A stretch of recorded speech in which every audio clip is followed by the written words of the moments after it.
पाप का फल भोगना ही पड़ता है। मनुष्य को ऐसी शंका नहीं करना चाहिए कि मेरा पाप तो कम था पर दंड अधिक भोगना पड़ा, अथवा मैंने पाप तो किया नहीं पर दंड मुझे मिल गया।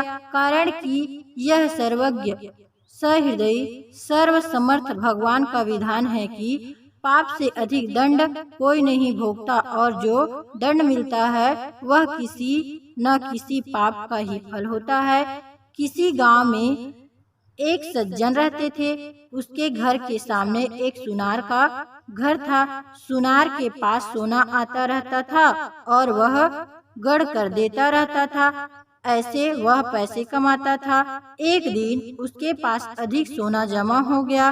रात्रि में पहरा लगाने वाले सिपाही को इस बात की पता लग गया।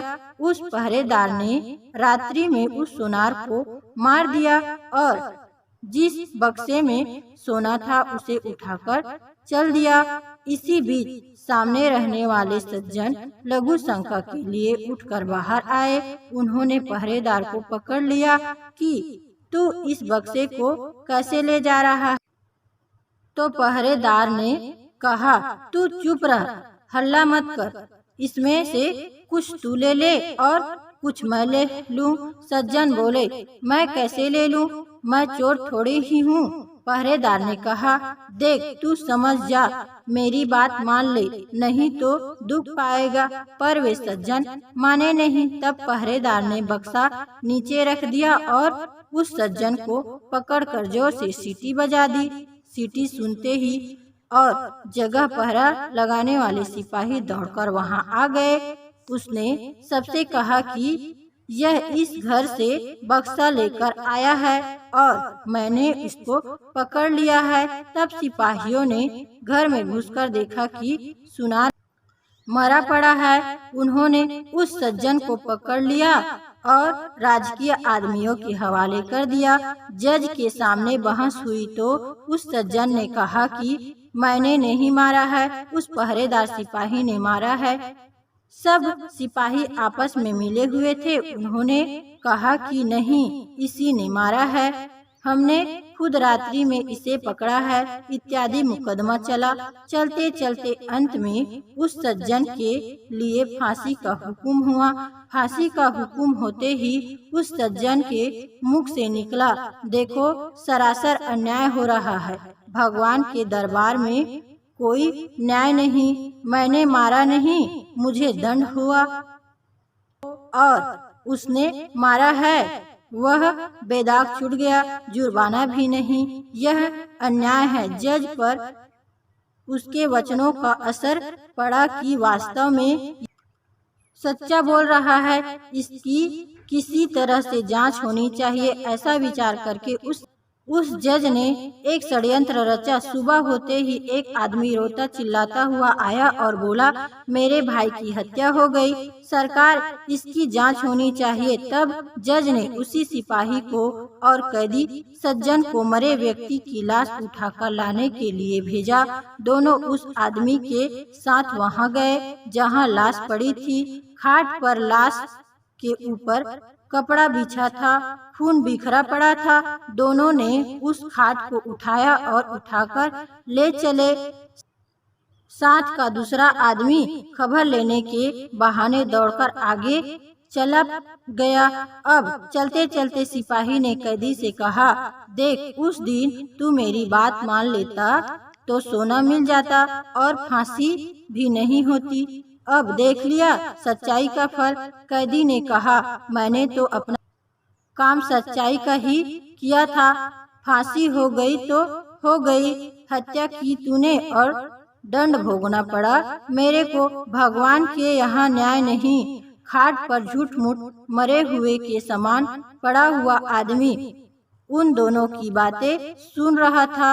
जब जज के सामने खाट रखी गई तो खून भरे कपड़े को हटाकर वह उठ खड़ा हुआ और उसने सारे बात जज को बता दी कि रास्ते में सिपाही यह बोला और कैदी यह बोला। यह सुनकर जज को बड़ा आश्चर्य हुआ। सिपाही भी हक्का बक्का रह गया।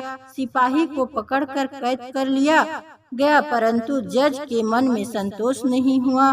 उसने कैदी को एकांत में बुलाकर कहा कि इस मामले में तो मैं तुम्हें निर्दोष मानता हूँ, पर सच सच बताओ कि इस जन्म में तुमने कोई हत्या की है क्या? यह बोला, बहुत पहले की घटना है। एक दुष्ट था जो छिपकर मेरे घर मेरी स्त्री के पास आया करता था। मैंने अपनी स्त्री को तथा उसको अलग अलग खूब समझाया था, पर वह माना नहीं। एक रात वह घर पर था और अचानक मैं आ गया। मेरे को गुस्सा आया हुआ था। मैं तलवार से उसका गला काट दिया और घर के पीछे जो नदी है उसमें फेंक दिया। इस घटना का किसी को पता नहीं लगा। यह सुनकर जज बोला, तुम्हारे को इस समय फांसी होगी ही। मैंने भी सोचा कि मैंने किसी से घूस रिश्वत नहीं खाई, कभी बेईमानी नहीं की, फिर मेरे हाथ से इसके लिए फांसी का हुक्म लिखा कैसे गया? अब संतोष हुआ। उसी पाप का फल तुम्हें यहाँ भोगना पड़ेगा। सिपाही को अलग फांसी होगी। उस सज्जन ने चोर सिपाही को पकड़कर अपने कर्तव्य का पालन किया था, फिर उसको जो दंड मिला है वह उसके कर्तव्य पालन का फल नहीं है, प्रत्युत उसने बहुत पहले जो हत्या की है उस हत्या का फल है। कारण कि मनुष्य को अपनी रक्षा करने का अधिकार है, मारने का अधिकार नहीं। मारने का अधिकार रक्षक क्षत्रिय का, राजा का है। अतः कर्तव्य का पालन करने के कारण उस पाप का फल उसको यही मिल गया और परलोक के भयंकर दंड से उसका छुटकारा हो गया। कारण कि इस लोक में जो दंड भोग लिया जाता है उसका थोड़े में ही छुटकारा हो जाता है, थोड़े में ही शुद्ध हो जाती है, नहीं तो परलोक में बड़ा भयंकर व्याज सहित दंड भोगना पड़ता है। इस कहानी से यह पता लगता है कि मनुष्य के कब किए हुए पाप का फल कब मिलेगा इसका कुछ पता नहीं। भगवान का विधान विचित्र है। जब तक पुराने पुण्य प्रबल रहते हैं तब तक उग्र पाप का फल भी तत्काल नहीं मिलता। जब पुराने पुण्य खत्म होते हैं तब उस पाप की बारी आती है। पाप का फल दंड तो भोगना ही पड़ता है, चाहे इस जन्म में भोगना पड़े या जन्मांतर में। दोस्तों, नई और अच्छी मोटिवेशनल, पारिवारिक, रोचक, दिल छू लेने वाली कहानियों और पौराणिक धार्मिक कथाओं को जानने के लिए आप मेरे YouTube channel voice of Nandini को सब्सक्राइब अवश्य करें, ताकि जो भी वीडियो अपलोड करूं वो सबसे पहले आपके पास पहुंचे। धन्यवाद। आप हमेशा खुश रहे, मुस्कुराते रहे।